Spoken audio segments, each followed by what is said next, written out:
When I first read Ken Wilber's The Atman Project back in 1980, I was deeply impressed with his thesis that we are attempting to find spirit in ways that prevent it and force substitute gratifications.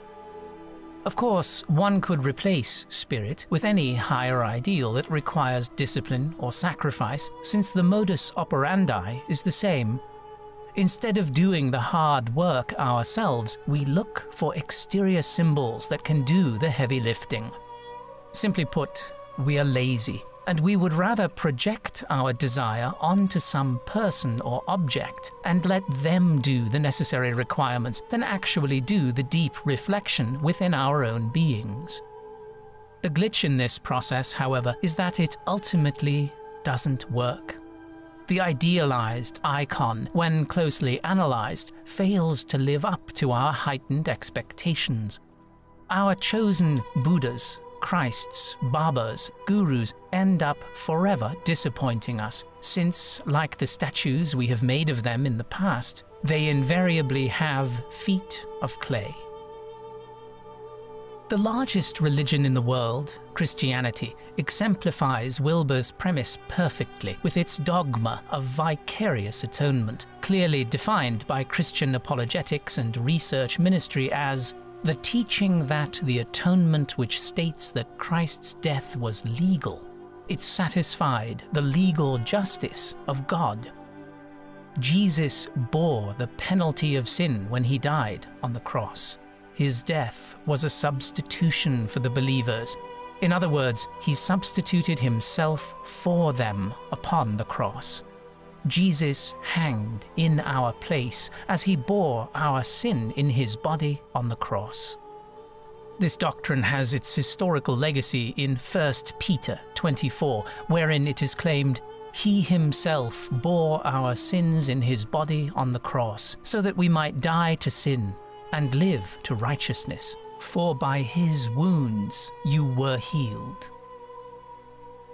This is a compelling promise, since it is not up to us by works to mitigate our sinful nature, but up to the Son of God, who has all the responsibility for our salvation. All we have to do is accept such a divine bounty and let the healing process begin. The caveat, though, is that one actually has to have faith that such a promise is real. Those of a skeptical bent tend to scoff at such theological claims, particularly if they are well versed in how many other religions offer heavenly rewards for holding the right set of beliefs. This reminds one anew of the old television game show Let's Make a Deal. Monty Hall, the original host, would tell a participant that there is a wonderful prize behind one of 3 doors. The problem is that 2 of the doors may have nothing of value. Which one do you pick? Religions are in some ways similar, except that there are thousands of more options. Is the liberation of your soul behind door number 1, Krishna, or door number 2, Buddha? Or door number 3, Jesus Christ? Or, in a surprise edition, door number 4, L. Ron Hubbard and Scientology? And the list goes on. On the surface, it is a silly religious game we play, since nobody knows if there really is a thing as soul liberation, much less a rightful choice that ensures such. But as naive human beings, we play it seriously, all the same. We are like our misguided statistician friend, Blaise Pascal, 1623 to 1662, who argues that we make a gambler's choice. It is now commonly known as Pascal's wager, which offers a pragmatic reason for believing in God. Even under the assumption that God's existence is unlikely, the potential benefits of believing are so vast as to make betting on theism rational. But here, Pascal not only begs the real question lurking behind that Monty Hall-like curtain, why, if there is a God or a truth, do we have to choose in the first place? but displays how biased he is in favoring only one of the options as being viable, dismissing in the process the millions of gods in Hinduism, the various paths of Buddhism, the multiple schools of paganism, and all of the newer religions which he seemed unfamiliar with at the time, Sikhism. We simply don't like uncertainty and not knowing. So, instead, in our existential moments of dread, like our depressed friend Soren Kierkegaard, we take leaps of faith to somehow get us over the abyss we confront in our lives. This is where I think Wilber's Atman project is instructive, since instead of confronting, metaphor alert, the Sisyphusian task of rolling the heavy stone up the hill ourselves, we imagine that someone or something can do it for us. A Jesus, a Buddha, a guru, a book, a revelation, all become magical talismans for achieving what we are not. I may be a sinner, but Jesus is sinless. I may be dull and petty, but my Buddha is enlightened. I may have made no inner progress, but surely my chosen guru has achieved the very highest. I may be a prostitute, but Mary is a virgin. And the projective list goes on and on. Religion is fueled by our self-perceived lack. And thus, the Wilberian Atman project is our own way to achieve what we desire by elevating our Ishta Devas and defending their relative statuses by our own imaginings. We live in a world of our own delusions, even as we attempt to escape them by creating even more fantastic ones in the process. This becomes painfully obvious when we see just how truly fragile our belief systems really are. As Father Costello, a Dominican priest at my old alma mater, Notre Dame High School, exclaimed to us in his freshman religion class, "If Jesus Christ didn't bodily resurrect, I would rip off my holy garments and party like a hedonist." Or, as the fundamentalist Protestant wails, "If somewhere in the Bible it says 2 + 2 = 5, I would not doubt it." Why? Because the Holy Book is errant and thus cannot be wrong, even when it is. On the other side of the globe, the logic is the same even if the content and the geographical context are different. My Baba has entered into the highest region of spiritual attainment. He is the greatest of all living gurus. When asked how he knows this, the devotee confesses that it is manifest in Baba's eyes. Religious icon projection is Freudian transference on meth, and because we favor our substitutions for the real thing, we fight tooth and nail to defend our fantastic phantasms, lest they evaporate away like the Wicked Witch of the East in The Wizard of Oz, who melts whenever plain water is thrown on her. You cursed brat! Look what you've done! I'm melting! Melting! Oh, what a world! What a world! Who would have thought a good little girl like you could destroy my beautiful wickedness? Ah, look out! Look out! I'm going!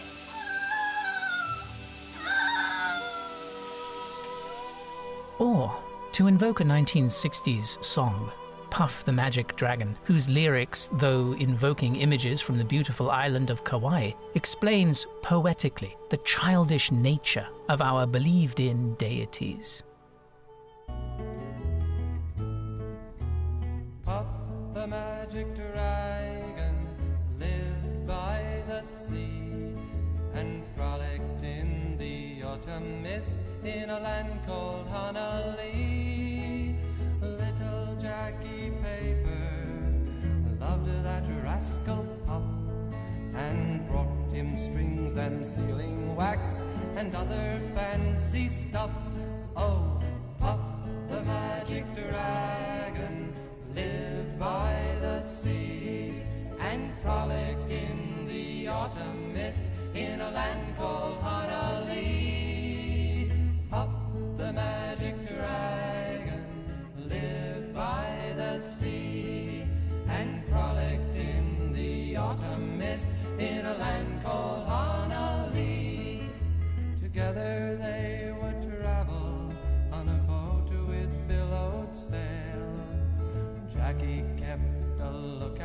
perched on Puff's gigantic tail.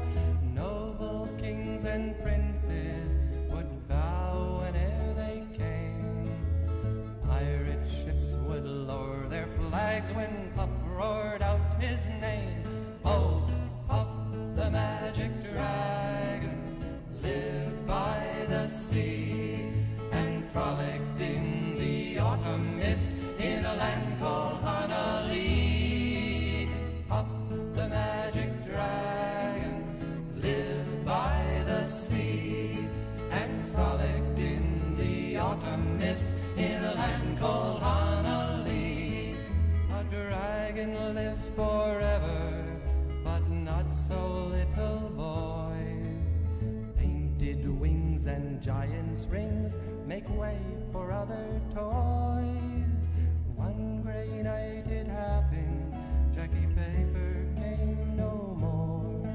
And Puff, that mighty dragon, he ceased his fearless roar.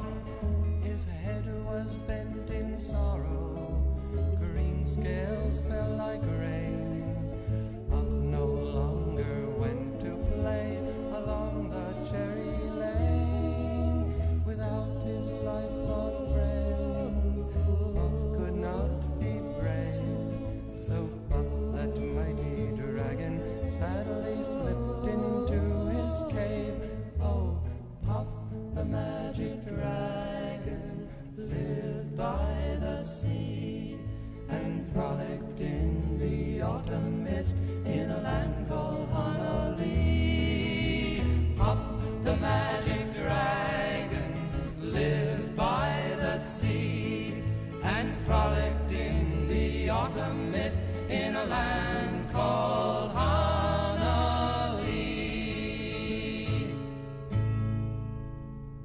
When we realize our Atman projects, our own dragons of spirit descend into the very abyss that we ourselves so assiduously attempted to avoid. As the song lyric so plaintively concludes, a dragon lives forever, but not so, little boys. When it comes to religion, do we ever really grow up? Or do we, as Wilber and others have suggested, continually manufacture surrogates so we can persist in our magical wish fulfillment? It is here that I find Nietzsche instructive, not only because he spoke about the death of God, our idealized projection, but more importantly about what we would do with our lives once we realized that our prior beliefs were unsustainable. Nietzsche's myth of eternal recurrence is a thought experiment worth considering over and over again. Of course, the pun is intended, since it forces us to confront how we would act if everything we did had to be repeated for eternity without being able to change a single gesture. If we knew we lived in such universe and were given this gem of knowledge, how would we respond for the next 20, 40, or 60 years? Change everything knowing full well that it will be recycled for infinity? Or change nothing at all, realizing that acceptance of the high, low, and in between is the only key to contentment? Nietzsche's myth is a clarion call to resist the sirens of Sirenum Scopuli, who, with their enchanting songs, only leave us voyagers shipwrecked and waylaid from our true destination. Wilber's Atman project is a process of delay, a postponement of confronting the reality of our situation. As the wise sage from Hoshiarpur smartly opined, "O man, your real helper is your own self and your own faith. But you are badly mistaken and believe that somebody from without comes to help you. No Hazrat Muhammad, no Lord Rama, Lord Krishna, or any god or goddess or guru comes from without. This entire game is that of your impressions and suggestions which are ingrained upon your mind, through your eyes and ears, and of your faith and belief." But are we ready to transcend our projective arcs and proceed unencumbered and unknowing into the source from which our very consciousness arises? Or are we more predisposed to rely on proxy representatives to do our bidding? If we succumb to the latter option, we are left to be spectators to our own journey. Yes, it will be safer, less demanding, and temporarily satisfying, but in the end, it will leave us empty and spiritually vacuous.